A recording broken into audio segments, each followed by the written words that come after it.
Hi FII girls, I'm here today with Zoe Yaworsky, and she's down here visiting BC headquarters from Mackay today. Yeah. Thank you Zoe for coming down.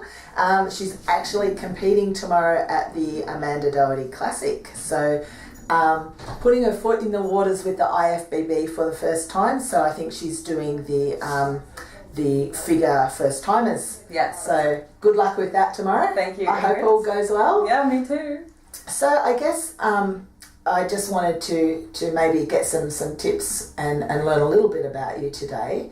So how many shows have you actually competed in? Oh, so wow. Oh, let's see. I've done 3 seasons plus Vegas, so I think I would have done maybe 10 shows. 10 or 11 shows. Okay, Yeah. well, I would call that reasonably experienced. Oh, okay. Yeah. I've been around. You have indeed. So I guess let's take it back a little bit to maybe we crossed paths, 12 months ago? Yeah, 12 months ago, yeah. Okay. One of the first things that a girl looking at competing tends to do is look for a coach. So when you were looking around for one, what was it that you were looking for, Zoe? I did a lot of research into finding this coach. I asked around, I asked people that have been in the industry for quite a long time and know a lot of people. I followed Ingrid's page for many months actually. I saw that you answered all the questions, how you answered the questions, and that your knowledge really came through. The way that you, how do I say this? Your nutritional philosophies and your diet, your approach to eating, that all really spoke to me and my own beliefs. So that was really, really important to me because, like you, health comes first before competing. Your coaching style seemed great. Your history seemed great as well, and your training techniques. So really,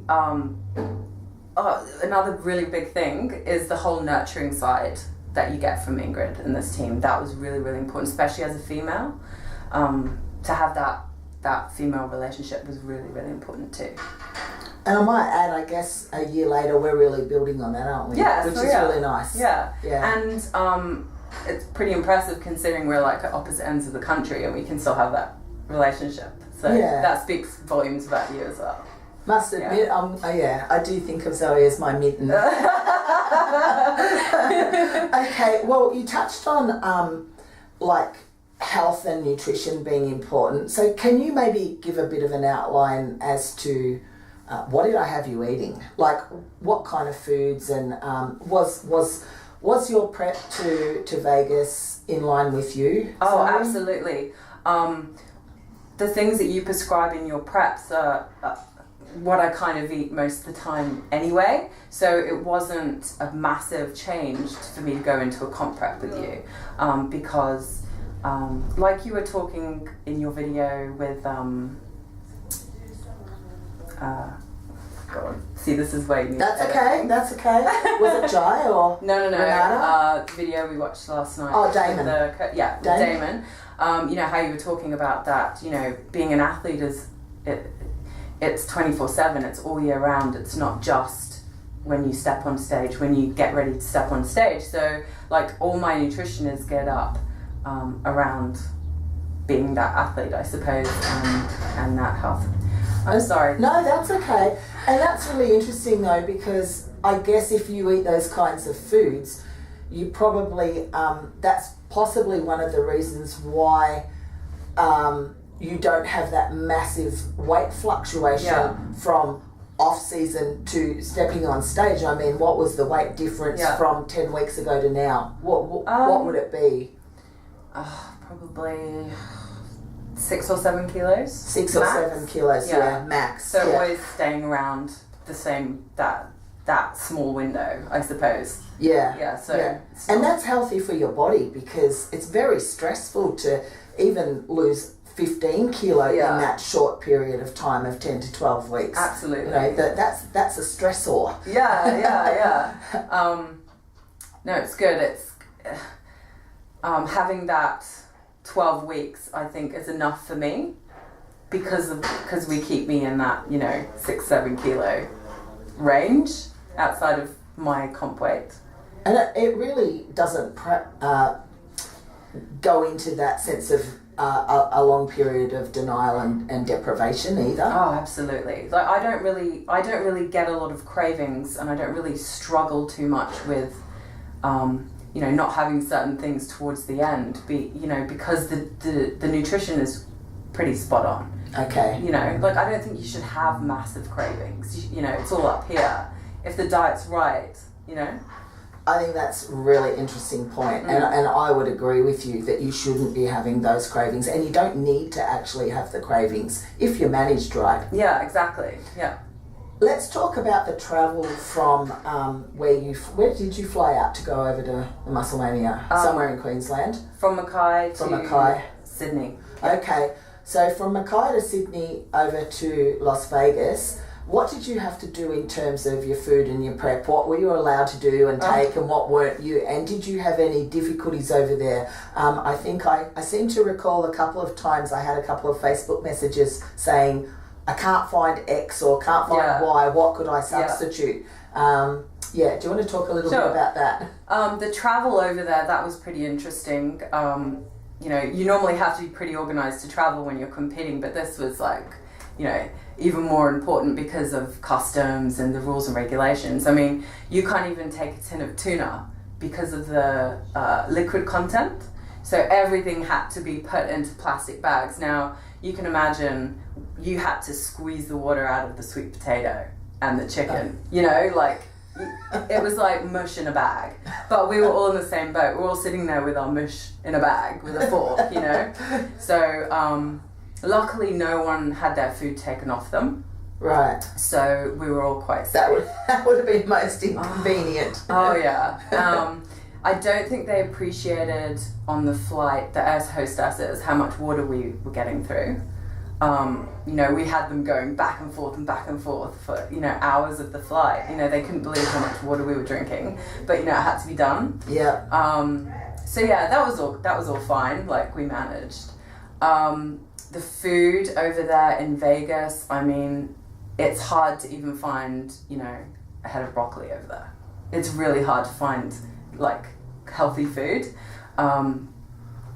Couldn't find certain things that I needed for my peak day and those few days leading up, but, we got around it. Yeah. We had to substitute. Made some substitutions. Yeah. Yes. Peanut butter. The only thing I could find over there was the really high salt, high sugar. Everything over there has 10 times more sugar added to it than probably the products that we have here in Australia. So that was difficult, but we worked around it. Yeah. So that just probably requires a bit of foresight when you're going to places like America, doesn't it? Ring Vegas first and see what they got. Actually, that leads me to one of my philosophies with contest prep. I know that a lot of coaches don't agree with it, but I'm really big on, if you're not lean and you're not ready and you've got a show on the Saturday or the Sunday, by Wednesday, you're not ready. I'm so fickle and stubborn when it comes to that. And I remember you being over there and saying, gee, but well, the whole team's hitting the gym, Ingrid, are you sure I should be resting? Yeah. And I'm like, absolutely, Zoe, because what we want to do is get your hormones, particularly your cortisol, right down and not signalling that you're in any state of distress, because we've got enough dealing with the flight over, the hydration issues, and the sleep disruption. Why add another thing into that equation? But you were quite concerned, weren't you? Oh, well, it's hard when everyone on your team is down at the gym, and you're up there just sort of watching a movie in your room going, oh. Well, you can play with your head even though that's the right thing to do. Did it, and I know, I trust that you did that, but does that still, what do you think of that as a philosophy? Do you like going into a comp prep nice and rested? Oh, yeah, absolutely. I just figure also, you don't want to be suffering from DOMs from a massive quad workout 48 hours before you're up on stage flexing. To me, that just makes sense, doesn't it? But like you said, if you're not ready a few days out, no matter what you do, you're never going to be ready. That's it. Yeah. 3 days, 2 extra workouts, what's that going to do? Build another kilo of muscle? No, I don't think so. And yet you will have girls on the treadmill the night before the show. Yeah. I'll delay putting my tan on until 10 o'clock at night because I need to get my last lot of cardio done. Yeah. I just think that's crazy. So girls, make sure you've set a deadline that's probably 4 days out from your show. You've got enough other things to run around with your makeup and your hair and da-da-da-da. And then you just want some time to maybe do some visualization techniques and things. The last thing I was going to touch on just with today's was going to be a 2-3 minute interview. It's turned into 7 or 8. Is with lots of ums and ahs. at least it's authentic and honest. No airbrushing here. The last thing was, and I mentioned this to Jai and Renata yesterday, and I said the thing that I really like about Zoe, apart from being lovely, is being really well grounded and not being what I would term as a coach a really obsessive athlete. Good head on her shoulders, but her life, if you go onto her Facebook page, it's full of the joys of life. We're dealing with the relationship, her boyfriend Carl and the new puppy Harriet, and then she's meeting up with the girls for coffees and lunches, and I know that she has a close relationship with her mum, and she works hard as a graphic artist, and I just think, wow. Actually, last time she was down, she was telling me about art classes, and I thought, well, how does this girl fit all this in? But it seems to me that you live a really balanced lifestyle, and I know that you really love competing. Yeah. But it's not the be-all and end-all. So do you have any words of wisdom for perhaps the girls entering the sport in terms of how do you get the balance in the body? I think one thing that always sticks in my head, and I'm going to bring my mum into this, she has taught me from a really young age that you try to put 100% into everything you do, right? So 100% into your business or your job, 100% into your health, 100% into your relationship, your friends, blah, blah, blah, blah, blah. That way, if one of those things falls down, you've got the others to hold you up, Life isn't over because one thing might be suffering, get your heart broken, oh my God, everything else falls flat. So I think that's what always sticks in my head.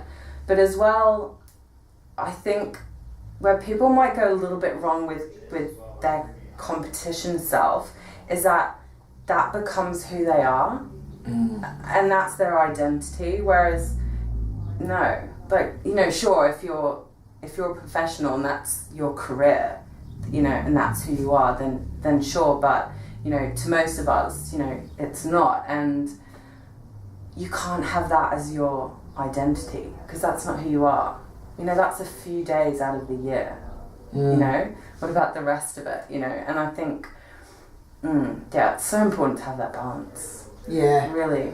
Yeah, and I think that you do that really well. And I think, aren't mums wise? Yes! Yeah. Here's to mums. Look, thanks so much for taking some time out. Really appreciate it. It's been really good talking with you. And I know that the girls will have loved listening to everything that you've had to say. So thank you, Zoe. Thank you.